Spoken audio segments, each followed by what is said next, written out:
Chapter 26. The First Morning.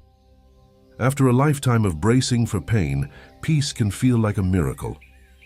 The first light of dawn stretches slowly through the trees, golden threads weaving across the camp.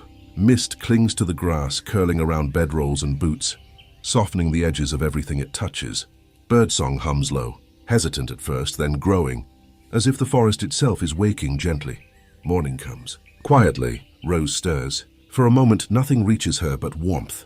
Not urgency, not warning, not the familiar pull beneath her skin. Just rest. Her eyes open slowly.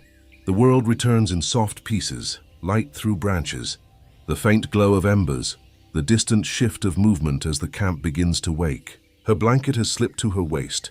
Her hair has come loose, falling in soft waves around her shoulders. A blue ribbon lies tangled near her arm, half buried in the dew. She blinks at it. A small, quiet smile touches her lips. "You didn't hold very long, did you?" She murmurs to the ribbon, voice still thick with sleep. The words drift into the morning air and disappear. She stretches slowly, the movement unhurried, instinctive, then stills. Her bare feet touch the earth, and something inside her pauses. No hum, no distant tremor of warning, no whisper of something waiting to be heard. Only stillness, not empty, not absence, not loss. Quiet. A quiet she had never been given before. Her expression softens slightly, though she doesn't fully understand why. Then, just as easily, she lets it go. The morning deepens. Pale gold light filters further through the trees as the camp begins to stir. Men pulling on boots, adjusting straps, checking blades with motions that have long since become habit. Low voices rise, muted. Rose is already moving. The blanket is folded neatly, the ribbon tucked away. Her hair remains loose down her back as she kneels near the fire pit, coaxing the embers back to life. A soft breath, a careful shift of wood. Flame answers. She hums quietly as she works. Not loud enough to draw attention, but enough to be heard. A few heads lift, noticing. She pulls a small bundle from her satchel, herbs wrapped in cloth. Wild roots, dried meat, barley, a sprig of mint still fresh despite the night. Simple things. Enough. Without announcement, she begins. Water poured, stones set, herbs crushed gently between her fingers.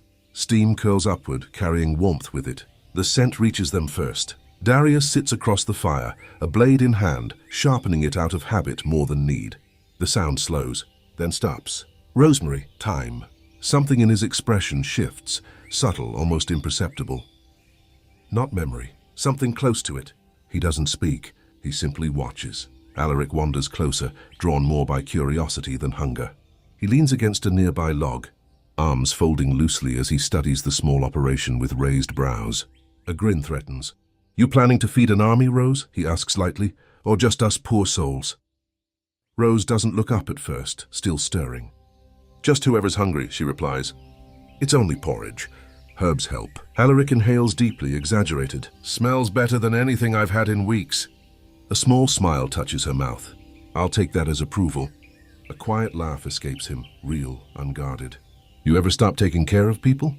This time she glances up, eyes soft, steady, not when they need it. The answer settles between them.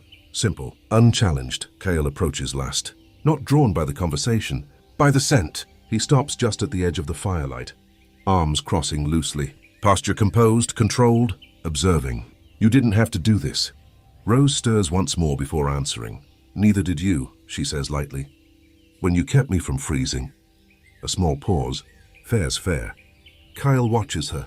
Not the movement, not the task. Her. There's no performance in it. No hesitation. No awareness of being watched. Just doing. "You think a warm meal changes anything?" he asks. Rose considers that. Then, "Not everything," she says gently. "Just enough." His gaze sharpens slightly. "Enough for what?" She lifts her eyes to his. No challenge, no fear. For them to remember they're human. A pause. That's usually enough. Something flickers behind his expression. Brief, contained, gone. He did not like how easily that answer settled. The meal comes together quietly. Bowls are filled and passed without ceremony. The men gather closer, the low murmur of conversation returning, not loud, not careless, but warmer than it had been the night before. Alaric starts speaking again, one of his stories slipping easily into the space. A few of the younger knights laugh, shoulders loosening. Even Darius allows the faintest shift at the corner of his mouth. Kael eats in silence, but he doesn't leave. Rose takes the last bowl for herself, settling near the fire, bare toes pressing lightly into the dirt. She pauses. Just for a moment, the ground remains still, and somehow, that doesn't feel wrong. Her gaze drifts over the camp, the men, the quiet, the fragile shape of something that almost feels like peace. This is what mornings should feel like, she murmurs softly. The words carry just far enough. Alaric goes quiet for a beat. Darius looks up. Their eyes meet across the fire. No orders, no questions, just understanding. Kael looks away first, but not before something in his posture eases. Just slightly. The morning continues. Ordinary, and already changing.